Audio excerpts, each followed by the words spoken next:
MQM में अगर intra party election हो तो कारकर्दगी और किरदार में मेरा पलड़ा सबसे भारी होगा। एमक्यूएम के रहनुमा मुस्तफ़ा कमाल ने प्रोग्राम डिबेट पे नादिया मिर्ज़ा में ये बड़ा दावा किया।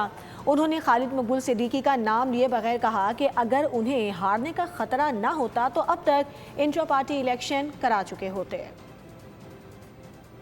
लड़ेंगे इलेक्शन, पार्टी में क्यों नहीं लड़ेंगे इलेक्शन? सुबह दोपहर शाम काम कर रहे हैं, कोई पार्टी से ही चला रहा होता तो जो है और कोई ख्वाहिश का जाहिर करता, वो होशियारी चालाकी नहीं करता तो इलेक्शन किसी को चेयरमैन बना लेते। चल ही नहीं रही पार्टी, क्यों नहीं लड़ेंगे इलेक्शन? को अल्ताफ हुसैन है कोई यहाँ पे, या कोई इमरान खान है, या कोई जो है वो नवाज शरीफ है, या कोई जरदारी साहब है, इलेक्शन नहीं लड़ेंगे?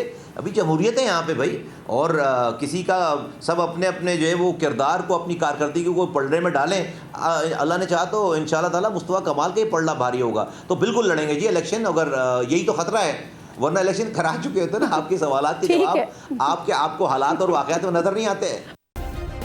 सब्सक्राइब करें और बेल दबाएं ताकि कोई खबर रह न जाए।